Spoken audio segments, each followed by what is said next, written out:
Je m'interroge ce jour sur la question de la non prise en charge des sinistrés lors des accidents de route par les propriétaires des agences de voyage dans ce pays.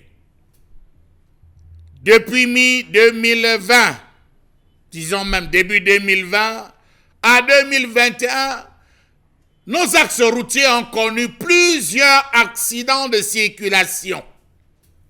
Sachant que Facebook et WhatsApp, on a eu assisté à des lettres, des communiqués, des vidéos, des reportages, entre guillemets, de prise en charge des accidentés.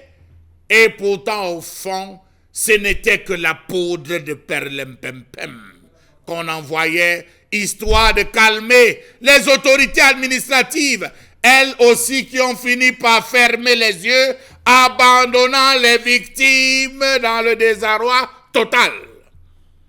Comment comprendre la non-application du code CIMA dans l'encadrement des sinistrés?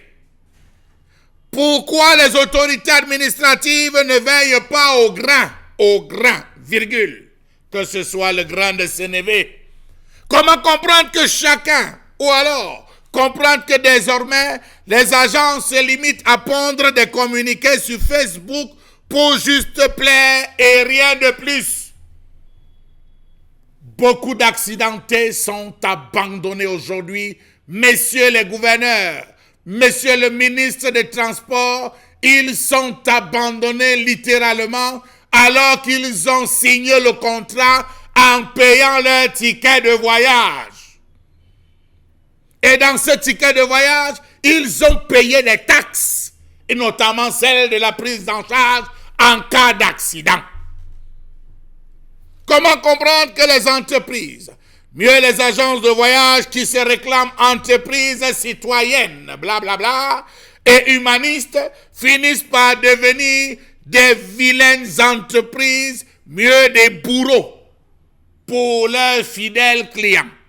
Comment comprendre le fait pour ces agences, une fois l'accident survenu, de n'offrir que les premiers soins, près ou après quoi, plus rien? Quand je dis premiers soins, c'est les amener à l'hôpital, mercurochrome, bandage, paracétamol, petit glucosé, et après plus rien. Ça s'arrête là.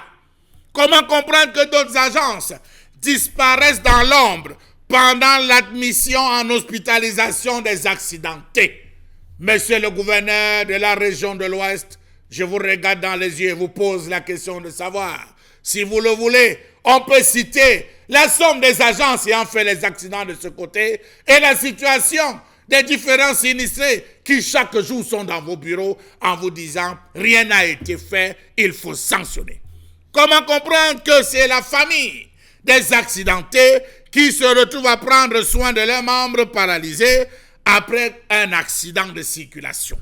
Comment comprendre le jeu trouble qui existe entre les assurances et les responsables des agences de voyage? Aucune assistance, ni médicale, ni alimentaire. Les porte-paroles ou responsables des agences de voyage demandent carrément aux victimes encore à l'hôpital de se référer à l'assureur. Est-ce que c'est l'assureur qui doit venir payer les factures lorsque le sinistré est à l'hôpital? Était-ce le rôle d'un assureur de s'occuper d'un accidenté parce que couché à l'hôpital? Il peut à la rigueur attendre les factures aux fins des règlements, entre-temps que devient l'accidenté s'il est abandonné à son triste sort. Qui va porter le chapeau de telle bévue? D'ailleurs, où est-ce que le ministre des Transports et ses différents démembrements se trouvent à la fin d'un accident? Allez savoir.